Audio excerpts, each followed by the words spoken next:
she's going, yeah.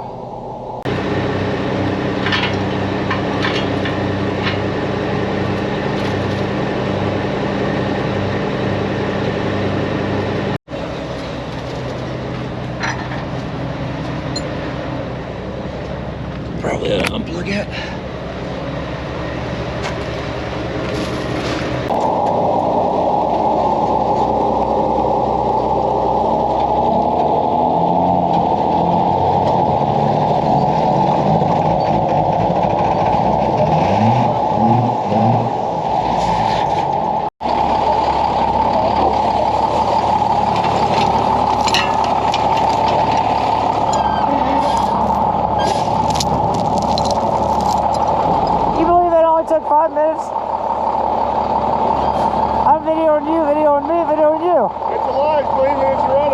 You did good, man.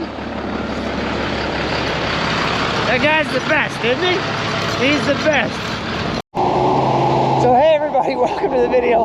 Welcome to the channel. Already a hectic morning. It's got new batteries. We had it plugged into the block heater and we had jumper cables on it. We think it's got a starter issue now. And then whenever we went to roll start it, we didn't have enough air pressure for it to kick over to high side or low side. It was stuck between high side and low side.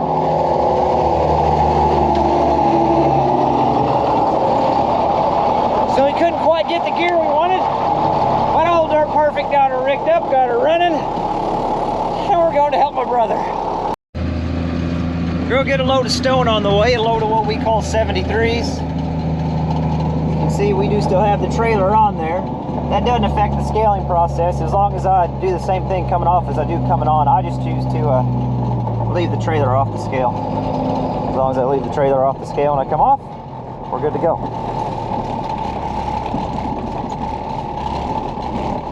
Just get the truck on. Okay. Wait for our green light.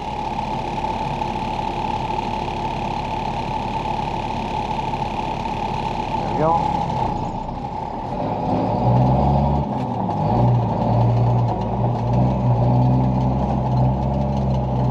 Man, they are running a little low on the stone.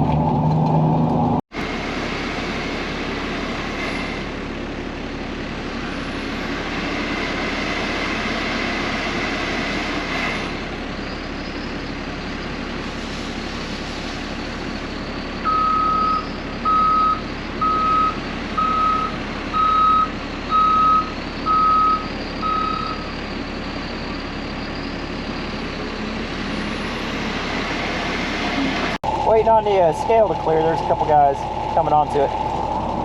In the wintertime, any of that stuff that has fines in it and it's in that pile, they'll kind of freeze together. So the guys down here on the loaders do a real good job. They'll lift all that stuff up, drop it, back drag it, get it all broken up so it goes in the bed. And that way, if you still want to try to spread in the wintertime, you can. We're not spreading though. We're just going to take this out there, dump it, shove it over to Culvert. All right, we are leaving the stone yard with the, oh, I got the camera facing the wrong way. Daggone it, you couldn't see the scale. With the appropriate amount of stone on the tandem, about a 45-minute drive to the job site. We made it. We started a little before 6. It's now 9 o'clock. Listen, if you hire a company and they show up at 10 and you think, why don't they start earlier? I promise you, they're starting earlier. It just takes time to get stuff to the job site. And then whatever else time we have the rest of the day, which will hopefully be a few hours, we're going to take the 550 that Dirt Perfect is demoing from Case right now that we stole from Dirt Perfect and do some more work down that road to where that old abandoned collapsed cabin is, and maybe even have a little time to do a little bit of cleanup work back there. We'll just kind of have to see how the day goes. Oh, that's top secret. Oh, I can't show you that. Okay, 1111. They'll never figure it out. Okay, all right.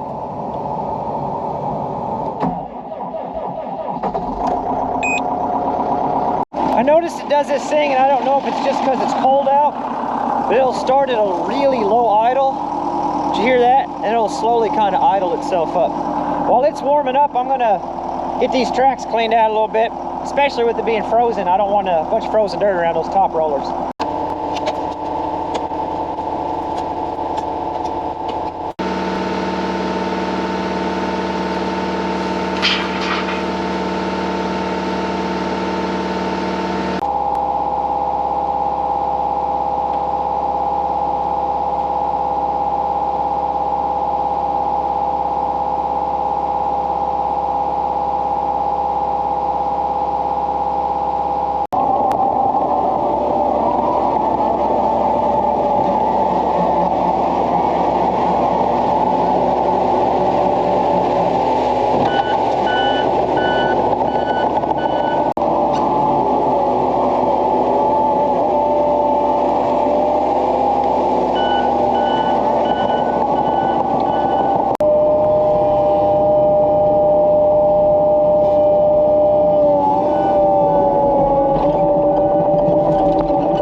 not quite deep enough. I need to go just a little bit deeper.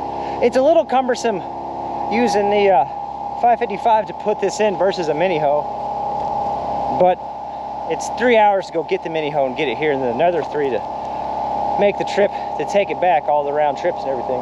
It may take me a little bit longer with this, but in the long run, it's still faster than going to get another piece of equipment.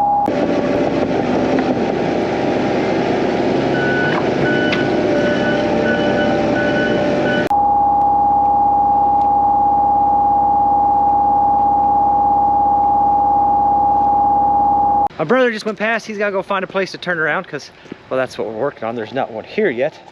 He didn't have a big enough trailer to put a full 20-foot culvert on, so he, you know, yeah, he did what Kleeman do. He took a chainsaw to the culvert yard, he cut one in half and threw it on his trailer.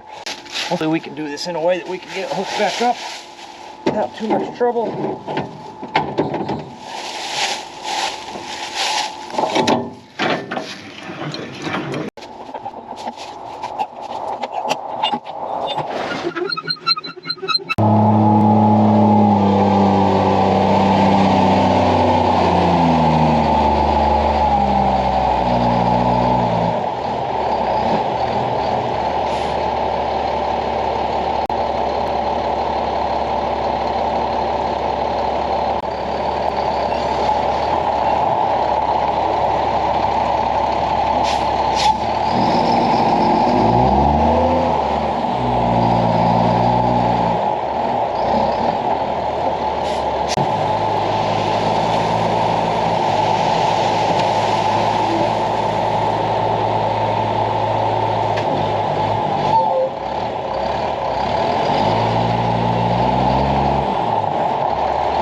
We got the rest of that dumped.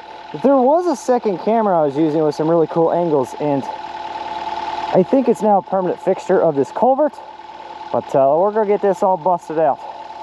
Better get this trailer hooked up before everything unthaws.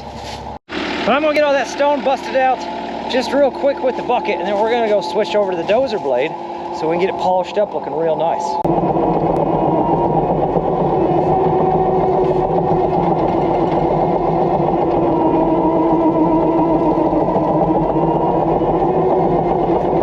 So start getting this slicked up out here by the road. Here's your reminder, by the way, don't ever buy a GoPro. This is my last ever GoPro. This is a GoPro 11. I've had it for 5 videos now. It hasn't been dropped once, and it has deleted on its own, even though it said it was recording a total of 13 clips today. So that's really neat. DJI will be my next stop. Oh man, I am done with you, GoPro. You've ruined enough of my day. We're working on this. The microphone on the back of the Media Mod has also stopped working after only 5 videos, so I don't know. I just, listen, smile through the pain, boys. You just smile through the pain, okay?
I put some fuel in. I'm running just a little bit low.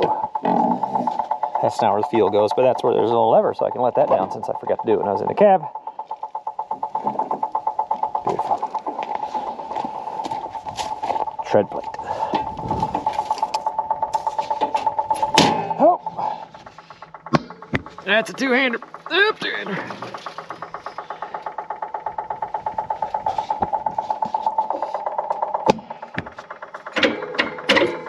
Oh God.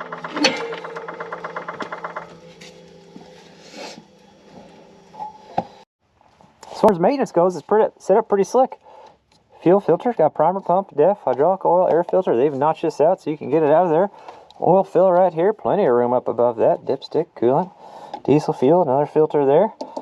Coolant reservoir there. And, well, if you had to crack injectors to bleed anything, pretty good access from the top side. And if you had to do some serious work, it looks like this radiator just unbolts and the whole thing pulls up pretty easily.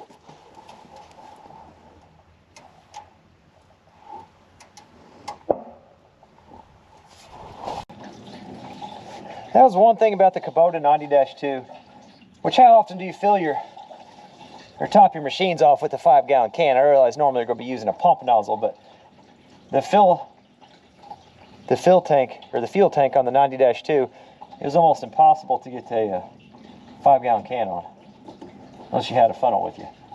Look at this. All kinds of room. Yeah, it probably just, I put some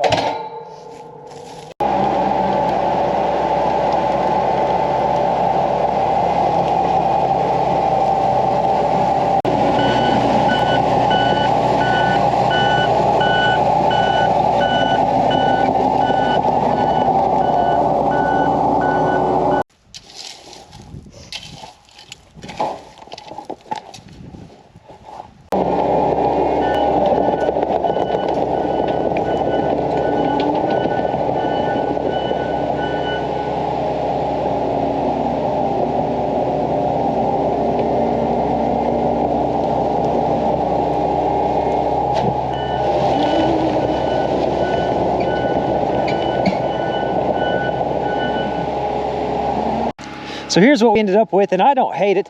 Seems like anytime I put a culvert in on a hill, I always end up with one end deeper and one end just a little proud, but that'll be fine. I always try to kind of get the drive somewhat level. We only had about 12 tons of stone. Believe it or not, where we're at, it's actually cheaper for us to order a triaxle or quad axle load of stone than what it is to truck it ourselves. It was like $293 for 12 tons plus the hourly rate for that truck, and it's like $400 for 20 tons. You know, $400 for 20 tons. So we wanted to go ahead, since we were hauling the truck in today anyway for the equipment to haul out, I figured we'll go ahead and throw 12 tons in. That let us get the culvert down and in place, and we'll have a triaxle come in sometime. This is enough, and that double wall is strong enough. We'll have a triaxle come in sometime, and they can either try to back spread if they're comfortable, or just dump a pile off the road, and we'll come back and bust it out. No worries there. He's got a culvert entrance. This all cleaned up good enough for what we're doing. He's got some clearing he wants to do further back. So you can see the road coming in right there. He's got a spot up here that's kind of flat already. He got some scrub brush. He's got a carport, one of those portable carports he wants to put in here. He's got a little lawnmower. He wants to get a little tractor and four-wheeler and stuff. He can keep it up here at the hunting property. It's kind of out of the weather. So we're just going to go through, clean some of this scrub brush up. We might dig into this camper and that little collapsed cabin a little bit later too, kind of see what's going on in there.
I think I graded it out pretty good. Pretty happy with it. And I know some of you are gonna be mad about the amount of sticks and stuff when we're leveling a little pad for one of those portable carports, but I just need you to repeat after me. Hunting camp, hunting camp, hunting camp. Huh? See, it's magic. Now it's perfect. That's going on the trailer. It actually doesn't look too bad. I'm pretty happy with it. I'm just gonna kind of run the blade a little bit on the, what does this to me? Oh yeah, we gotta have the throttle. I'm gonna run the blade just a little bit on a pass out. We're gonna take the blade off and go ahead and put it on the trailer. And then we're gonna come back, put the bucket on, and there's a cast iron wood stove buried in that old abandoned hunting camp cabin. We're gonna see if we can't get her lifted up out of there.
Yeah. Well, still quite a bit of it there. Yeah? Find the top.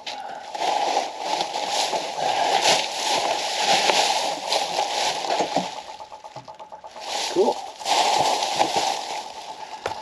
Top. It's bottom. I don't know.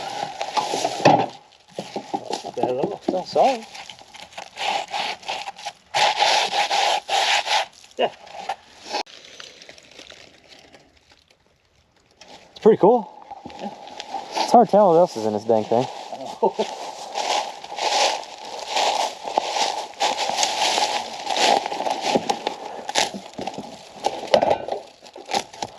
There's a disconnect box. That's like 40 bucks right there.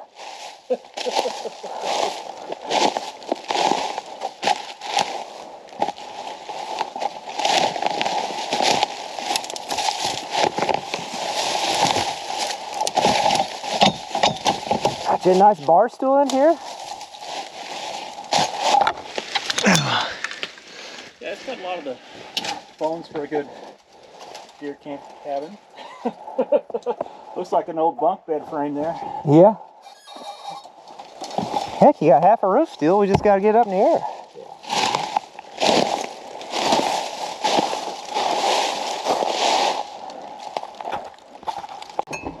All right, so we got that out of there, and it's pretty cool. It's actually in a lot better shape than what I thought it was going to be for sitting on the ground.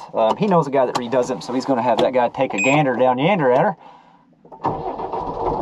Beautiful. And if you're interested in what's going on out here, we will be out here plenty more times, but probably with like the 755 and the forks and things like that to do some more work out here and get this all cleaned up. But we got to get this back on the trailer. I got to get it to the house and get it pressure washed and cleaned up and dropped off to the job site Mike needs. And my low fuel light just came on. That's exciting. Hopefully we got enough to get on the trailer. Surely we do. Surely we do. Everything else has gone to plan today.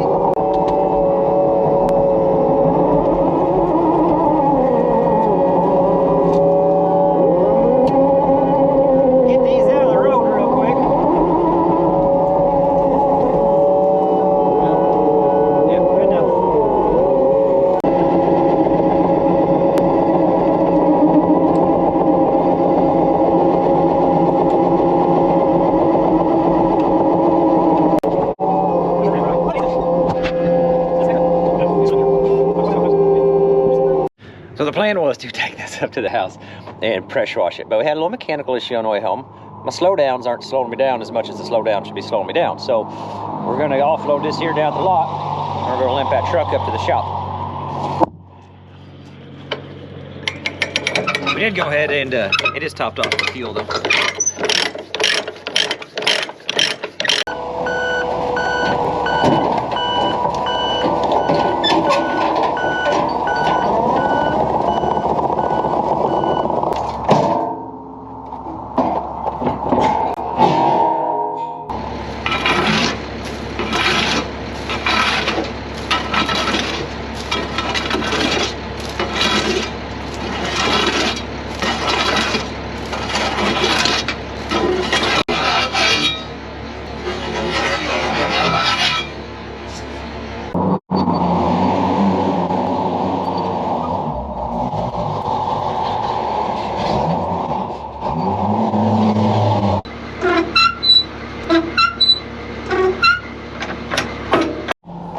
So it's a couple days later, and it's actually a beautiful day, and I just cannot leave this thing sitting like that. I got about an hour this morning real quick, so we're gonna try to use his homemade pressure washer and get her all cleaned up. It is a John Deere 655 with an old aluminum fuel tank that you put water in. It's got the hose reel pressure washer, and the pressure washer actually came off, or the pump actually came off of an old car wash that we demoed probably 10 years ago at least. PTO powered off the 655. I expect this to be dead because it was dead the other day, and I don't think we've charged it since then, but we'll give her a go. Not a huge deal to get this jumped.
Got a little bit of a rack situation going on here.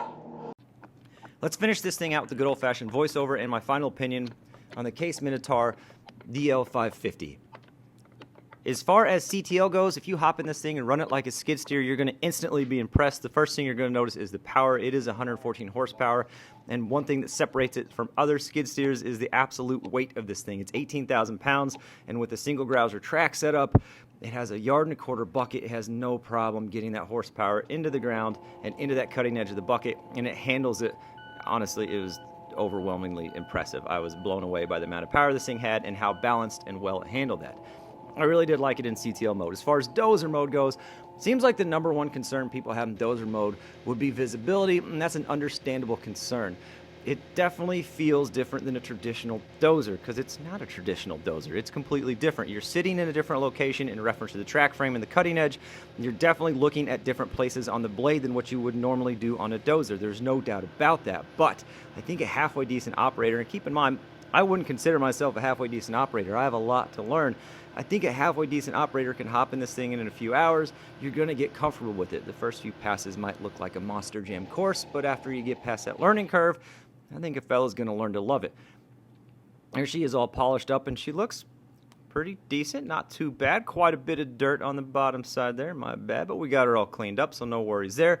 Now keep in mind, I'm just a guy that works part-time for an excavation company. If you want an actual owner's opinion on this thing, stay tuned to Dirt Perfect's channel. He'll have some videos out in a couple weeks where he, and this is not an exaggeration, ordered an actual barge load of shot rock. So you want an actual excavation company owner's opinion, stay tuned to his channel. I definitely appreciate you guys watching. I definitely appreciate Case giving us the opportunity to try this thing, and a big shout out to Dirt Perfect for trusting me enough to take this to my brother's house to use it. I appreciate you guys watching, and we'll catch you on the next one.